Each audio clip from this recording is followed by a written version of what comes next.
Bienvenidos a una nueva edición de Lo Justo y Necesario, acá en el Periodista TV, transmitiendo como siempre en nuestro hermoso estudio del barrio de Bellas Artes en la capital de Chile.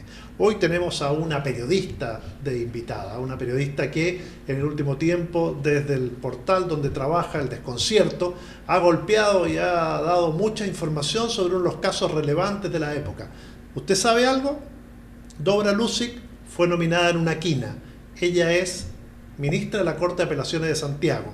Su objetivo, llegar a la Corte Suprema. El presidente Piñera levanta el teléfono, le comunica que es su elegida de esa quina nombrada por la Corte Suprema y el Senado tiene que revisar ese nombre.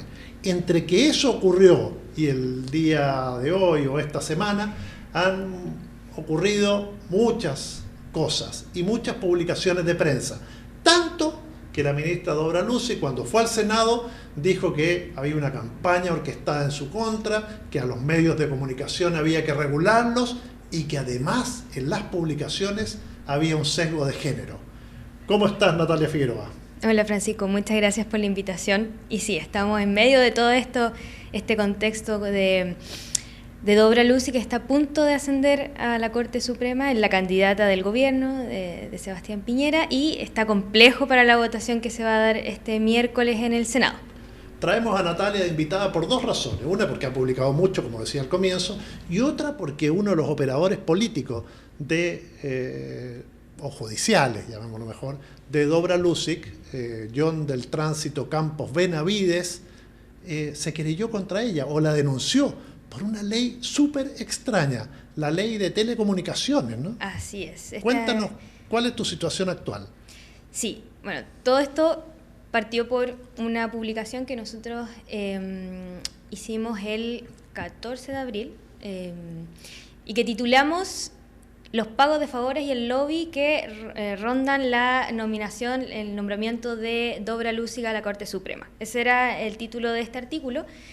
Y lo publicamos y principalmente la información que teníamos era una conversación, un audio que por un lado estaba John Campos y le hablaba a una jueza del juzgado de policía local de Peñalolén, que es Marcela Guerra.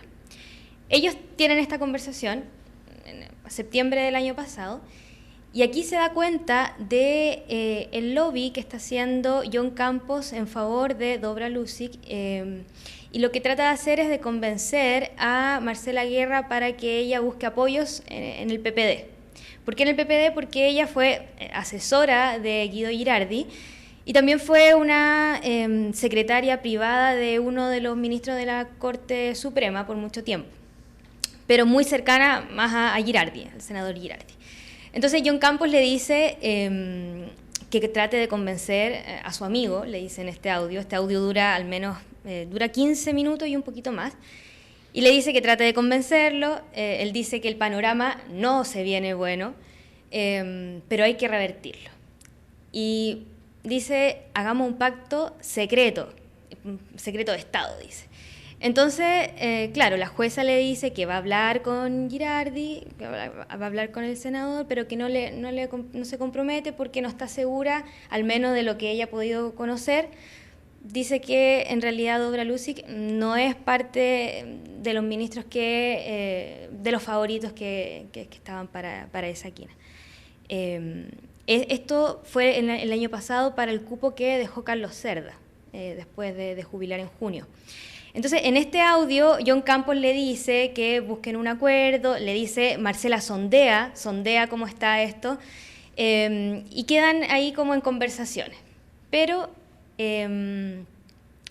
claro, Marcela Guerra dice que se va a juntar, que le va a decir al senador, y esa fue una conversación que tuvieron ellos, y de la que también supo la secretaria de Marcela Guerra, que es Cecilia Gajardo. Y bueno, la querella apunta a que nosotros difundimos un audio, una conversación privada, y que se dio a conocer a todas de manera pública, digamos. Esa conversación privada, ¿quién la graba o quién la tiene? Hay dos cosas. Primero, en la querella que nosotros nos presentan, que a mí de manera particular, pero en el fondo es al medio, porque nosotros lo publicamos a través del Desconcierto, se dice, la abogada de John Campos, que es Pamela Cisternas, dice que John Campos llama a Marcela Guerra y que la secretaria graba esa llamada porque está en altavoz, ¿ya? Pero la versión de Marcela Guerra es que cuando John Campos le llama, hay un grabador de llamadas en su celular y por eso queda la llamada grabada. Es decir, entonces, aquí no hay interferencia, ni pinchazos no, para telefónicos, nada. ni espionaje. No. Entonces, claro, están esas dos versiones que por un lado en la querella John Campos dice que hay una grabación que se pone, o sea, una grabación a través de un celular que pone en altavoz esta llamada y se graba. Es decir, su abogada, o sea, su secretaria Cecilia Gajardo lo hace. Pero la versión de la jueza es que aquí hay un grabador, una aplicación de grabación de llamadas. Entonces, por lo mismo se dice que hay una infracción a la ley de telecomunicaciones porque no se puede captar de esa manera una llamada ni tampoco se puede difundir. Sin el consentimiento de una de las personas, de ninguna de las dos personas. Pero aquí entendemos si se grabó en la oficina de Marcela Guerra, ¿no? Claro. Es obvio que ella es parte de la conversación, por lo tanto no hay infracción a la ley de telecomunicaciones. Así es. Salvo que ella diga que no grabó o que ustedes obtuvieron de eso de otra manera. Hasta ahora eso no sabemos qué ha dicho ella. Ella reconoce la conversación. Ella solamente reconoce, claro, porque este es un audio que incluso llegó hasta las secretarias de los ministros y los ministros algunos tenían conocimiento de este audio. Si era un audio que estaba dando vuelta en el poder, al interior del Poder Judicial desde el año pasado. ¿Este audio se utilizó de alguna manera contra John Campos o contra la candidatura en su momento no estoy hablando de ahora la prensa, estoy hablando de cuando empezó a circular en el Poder Judicial? ¿Era para impedir que ella formara parte de la quina? Lo que pasa es que el audio daba cuenta en ese momento de las operaciones y las gestiones que estaba haciendo John Campos en favor de Dobra Lusica. Entonces, claro, lo que hace Marcela Guerra en su momento se siente obviamente extorsionada, se siente presionada y da cuenta de estos audios a la secretaria y a los distintos ministros, pero porque Dobra Lusic era su ministra visitadora en el juzgado de policía local de Peñalolén. Y John del Tránsito Campos le dijo que le iban a bajar las notas si es que no trabajaba en favor de ella.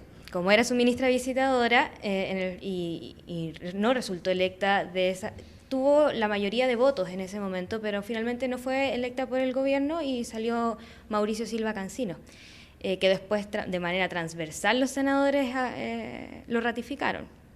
Entonces, le bajan efectivamente las notas a Marcela Guerra. Ella tenía un 6.8, por ahí, un sobre 6, y le bajan a un 4 en febrero de este año. Entonces ahí ella empieza a dar a conocer esto también. Bueno, hay una llamada, se estaban buscando apoyos políticos, hay una situación irregular y se va dando a conocer también. Ella también se abre la posibilidad en su momento de poder sondearlo con Guido Irardi y ahí se va dando ese círculo. Yo sé que esta pregunta no la debe hacer un periodista, pero tú puedes responder lo que quieras. ¿Ustedes tienen acceso a esa grabación desde los tribunales o desde la oficina de la jueza de guerra? Esta fue una grabación que llegó por un tercero. Hay un secreto de fuente, digamos, que se llegó. Después lo confirmamos con la jueza y efectivamente ella dice, sí, yo soy la persona que afirma eso, y de ahí se dieron a conocer más allá informaciones. También a los 2 días se publicó esto por BioBio, reportajes en extenso. Nosotros fuimos cuidadosos porque lo conversamos entre la directora, que es Francisca Quiroga, el editor periodístico, que es Sergio Jara, y dijimos, bueno, vamos a tomar las partes más relevantes de interés público, porque obviamente que tiene un interés conocer esto, y no transcribimos totalmente el audio. Pero eso bastó para la querella. Claro, ¿pero pensaron que podía venir una querella en ese momento? Sí, de todas maneras. ¿Se analizó? Sí, ¿Lo vieron abogado? Lo preguntamos con un abogado, de hecho, sí. Y les dijo que sí. Sí, había una colisión de derechos ahí, una colisión entre la infracción, lo que dice la ley de telecomunicaciones, que no se puede difundir un audio que no tenga el consentimiento, en este caso de la otra persona, que es lo que dice John Campos, esto no tiene el consentimiento de difundirse por mi parte, ¿no? Y sabíamos que en algún momento que podía colisionar eso, pero sabemos también que nos resguarda el derecho como periodista a dar una información que tiene un interés público y es muy relevante. Porque además se da justo en el momento en que Dobra Lusic está postulando a la Corte Suprema, que no es nada simple, digamos, obvio, No, es algo muy importante para el país. De todas maneras, ella está va a ascender al máximo tribunal del país, va a tener la última palabra judicial y eso nos compete a todos. Ese es el interés público que en el fondo nosotros sopesamos tenemos esta información, ponderamos, bueno, sí, hay que publicarlo. Sabemos que que vamos a colisionar, pero tomamos resguardo. Fuimos cuidadosos en el titular, fuimos cuidadosos también en poner alguna de las citas más, digamos, con la información que creíamos más importante, aunque también explicamos a través del contexto de lo que se trata lo otro, pero tomamos esos resguardos. Ahora, antes de pasar al fondo de las declaraciones de Dobra Lusic ante el Senado, en esta grabación saltan muchas cosas. Primero, estas operaciones y estos operadores. Segundo, estos pagos de favores. Tercero, hay elementos que ustedes hablan ahí de relaciones familiares, de pareja, de amistades y de abogados mencionados en la nota, que también nos muestran que no es tan limpio la cosa como uno cree cuando se refiere a nuestro sacro poder judicial. Así es. Y eso también ha ido quedando demostrado con las otras informaciones que han ido saliendo. John Campos es un lobista que es reconocido al interior del Poder Judicial. Él es cercano a la UDI, condenado también por maltrato contra niños cuando fue director en un hogar de Cristo, un hogar de niños en Parral. Él fue condenado por maltrato y tiene ese historial. Pero aún así, ahora está como ministro de Fe interino en una notaría, en la quinta notaría de San Miguel. Entonces, claro, él también tiene nexo ahí. Es muy cercano también al abogado Alejandro Espinosa. Que es el abogado de Pablo Longueira. Que es el abogado de Pablo Longueira. También de Fulvio Rossi fue. Y de Wagner, de la mano derecha de Enrique Oniminami. Claro, entonces John Campos tiene este vínculo y es muy cercano. Ahora, ¿cuál era otro vínculo que también llamaba mucho la atención? Que Alejandro Espinosa, su esposa es Pilar Gutiérrez, y Pilar Gutiérrez era la ex notaria de la notaría donde actualmente está John Campos de manera interina. Entonces, también ahí se da un círculo que había que mirar más en detalle. Y que la acaban de nombrar, me parece, acá en Santiago, en una Exacto. notaría más importante, Saldívar, la notaría Saldívar. La notaría Saldívar. Entonces, la última información, que después de que Dobra Lusic fue a la Comisión de Constitución del Senado la semana pasada, ella dice, no, realmente yo conocí hace 2 años a John Campos y desde ahí que no he tenido más cercanía, no hemos tenido relación. Pero después de eso conocimos la información de que ella resolvió y estuvo 16 veces a favor de que fuese interino, ocupara su cargo de notario interino en distintas notarías, en la 25 de San Miguel, creo. Entonces, claro, ella dice que no lo conoce, que no tiene relación, que a pesar de eso, igual él se le acerca a decirle que puede ayudarla a captar votos y a búsqueda de apoyos, pero que ella no le ofreció nada. Aún así, después de eso, conocemos que en 16 ocasiones ella estuvo a favor de nominarlo como notario interino. Entonces, queda ahí muy en entredicho esa afirmación de Dobra Lusic. Ustedes también ahí resaltan la relación que existe entre John Campos y el ministro de Justicia, Hernán Larraín. Claro. ¿Qué tipo de relación? ¿Son amigos, conocidos? Porque es un hombre de la séptima región, ¿no? Que empieza como ahí sus acciones, digamos, y Hernán Larraín era senador por esa zona. Sí. Y En el 97, yo entiendo, fue hace harto tiempo, y eso fue una información que salió en prensa también. Hernán Larraín recomendó a John Campos, lo recomienda porque por su trayectoria, por su trabajo. Y claro, creo que esa era una recomendación para algún laboral quizás, pero después incluso con el tiempo, creo que fue una de las declaraciones que dio hace poco el ministro de Justicia. Él dice que sí conoce a John Campos, pero que hasta ahora no ha tenido ningún vínculo con él, pero en su momento lo recomendó por la trayectoria que había tenido, a pesar de que había sido condenado por maltrato contra niños. Entonces... Y además, este Ministerio de Justicia es el que nombra a Pilar Gutiérrez, es el que insiste, a pesar ya de que vemos que hasta se le está degradando el choclo oficialista, porque hasta Jacqueline Van Rieselberghe y también Felipe Cas han dicho que no sería bueno llevar a fondo la candidatura de Dobra Lusic. Está el tema de Lamberto Cisterna, vocero de la Corte Suprema, que dice que se ha sorprendido de todo lo que ha aparecido. ¿Tú crees con todos los elementos que han salido a la luz pública, Dobra Lusic está capacitada para ser ministra de la Corte? A mí me parece que ya con todos los cuestionamientos que se le han hecho y con el nivel de transparencia que se necesita para llegar a un máximo tribunal, la última instancia judicial del país, me parece que ya...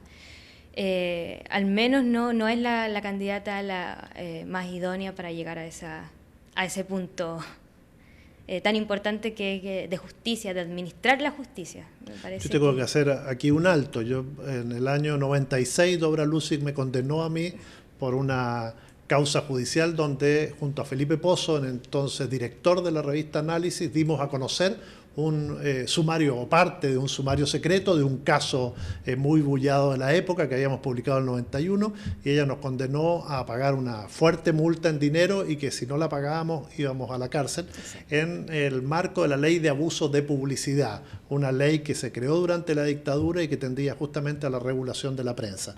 Y ese es un tema.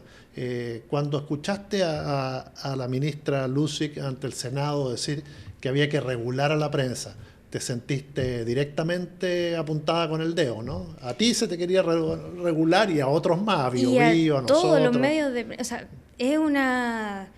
a todos los medios de prensa que ahora están dando información objetiva sobre estos vínculos y sobre las actuaciones que ha tenido ella también en el Poder Judicial, porque, claro, ella dice que hay un ensañamiento, y es más, alude a su condición de mujer, y aquí hay que dejar claro que no se le está investigando por su condición de mujer, no se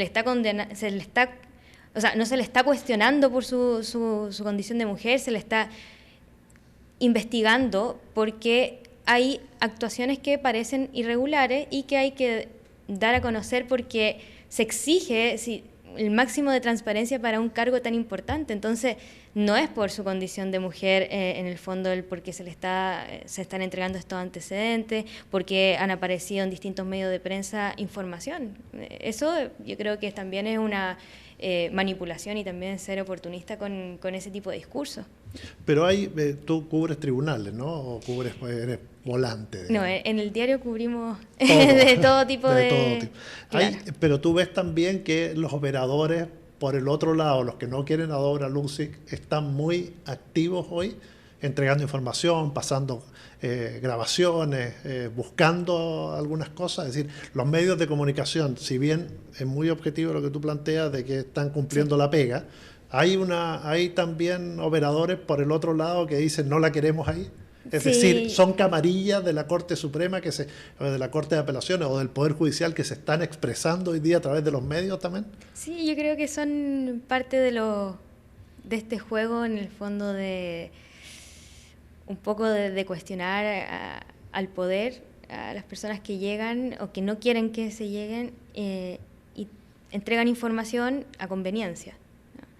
Pero eso mismo hay que saber filtrar, saber cuál es la información que tiene que salir, poder entender que sea una información de interés público, pero sobre todo poder chequear los datos y decir, bueno, sí, nos entregaron tal información desde tal persona, pero más allá de eso, saber cuál es el interés y por qué hay que entregar y qué hay que develar de eso, porque si no se entra también en ese juego de no poder contrarrestar al otro grupo que también puede estar tirando por sus propios intereses, y eso no es el rol de la prensa. Hay que decirle al público también que siempre, desde Watergate y desde mucho antes, las filtraciones siempre llegaron a la prensa de una forma u otra, es decir, nosotros no estamos descubriendo el hilo negro acá, ¿no? Es decir, cuando el subdirector del FBI quiso acusar al presidente Nixon, lo hizo a través del Washington Post y nos enteramos muchos años después quién era el garganta profunda, que a veces puede ser hasta el presidente de la Corte Suprema o un ministro que quiere hablar o conseguir algo en contra de Hernán Larraín, por ejemplo. Es decir, uno nunca sabe la fuente porque siempre la fuente tiene algún interés. El tema es que los periodistas... Pero ahí está la claridad de los periodistas y las periodistas de poder decir, bueno, esto es lo que realmente interesa, esto es lo que tenemos que publicar, y también tomar una decisión como equipo. Porque, claro, aquí tenemos que tener una mirada entre todos y poder decir, nosotros queremos relevar esta arista, estos casos, esta información nos parece importante, este es nuestro foco. Entonces eso es muy importante para nosotros también. ¿Y el tema de género lo discutieron también antes, que podía surgir o no se les ocurrió? Que podía ella en algún momento decir lo que dijo en el Senado, me atacan porque soy mujer. No lo discutimos porque nos parece que ese es un oportunismo. No la estamos investigando por su condición, no la estamos cuestionando por su condición de mujer cuando ella dice este es un ensañamiento, porque si fuese hombre no es así, eso no es así. Nosotros creemos que es un caso de irregularidades que se están dando y tenemos que investigar como cualquier otra persona que esté en esa posición. Porque además el desconcierto se caracteriza por tener muy claro su posición respecto a las políticas de género, ¿no? Claro. Y por eso es importante relevar que poder...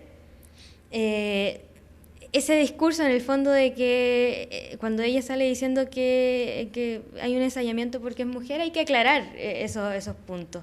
Y yo creo que hay que decir que también esa es una posición que ella lo dice para favorecer quizás que ahora está muy complicada y nosotras creemos que no es así.